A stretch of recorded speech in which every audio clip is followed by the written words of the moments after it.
Hello बच्चों, चलिए प्रश्न को देखते हैं। प्रश्न है, क्या आप साबुन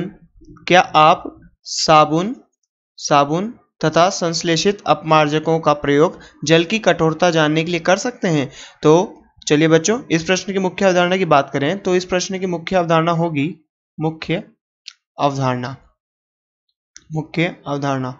तो बच्चों, मुख्य अवधारणा में बात करें तो जो साबुन होते हैं वो कठोर जल के साथ बच्चों जल में एक अविलेय अवक्षेप बनाते हैं, जिसके कारण क्या होता है, हम बता सकते हैं कि साबुन के द्वारा कि वो जल कठोर है अथवा मृदु। परंतु जो साबुन होते हैं वो मृदु जल में विलय हो जाते हैं।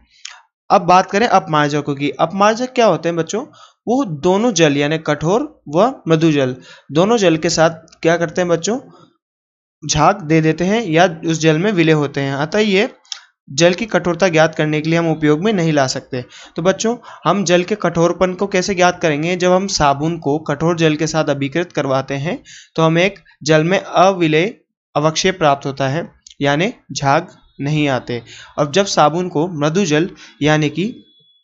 जल के साथ अभिकृत कराते हैं तो जल में वो विलय हो जाता है, अर्थात वो झाग देने लगता है। तो इसको हम लिखते हैं। तो मुख्य अवधारणा में बात करें तो साबुन का उपयोग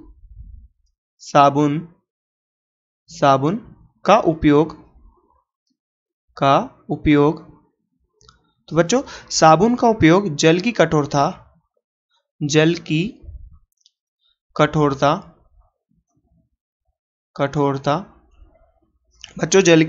ज्ञात करने के लिए इसका उपयोग किया जा सकता है। जल की कठोरता ज्ञात करने के लिए किया जा सकता है बच्चों, किया जा सकता है। अब क्यों किया जा सकता है? क्योंकि ये कठोर जल के साथ, अब कैसे कर सकते हैं, चलिए बात करते हैं। किया जा सकता है क्योंकि बच्चों, क्योंकि यह क्या करता है यहाँ पर? क्योंकि यह बच्चों कठोर जल के साथ बच्चों क्या करता है? कठोर जल के साथ जल में अविलेय अवक्षेप बनाता है। अविलेय अवक्षेप बनाता है बच्चों, अवक्षेप बनाता है। अतः झाग उत्पन्न नहीं होते हैं।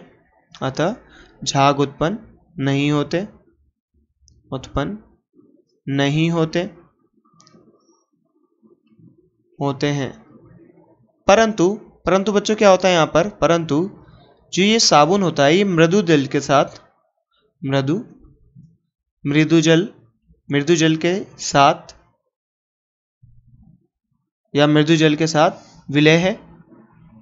विलय मृदु जल में बच्चों यहाँ पर मृदु जल में विलय होता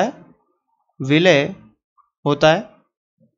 तो बच्चों ये मृदु जल में विलय होता है, इस कारण से ये क्या देता है बच्चों? झाग देता है। अतः ये झाग देगा। अतः ये मृदु जल में झाग देगा बच्चों, मृदु जल में झाग देगा।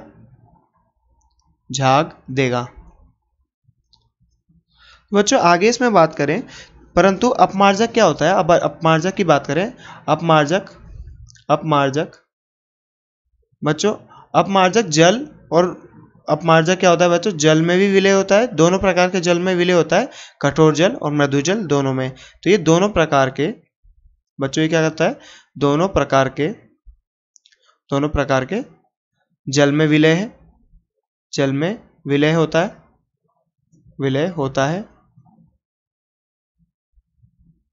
है। अतः यह दोनों, अर्थात यहाँ पर अर्थात यह दोनों जल में झाग देगा।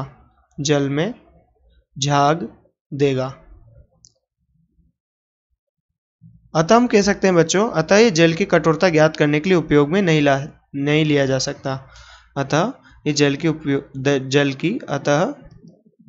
यह जल की कठोरता ज्ञात करने के लिए उपयोग में नहीं लाया जा सकता।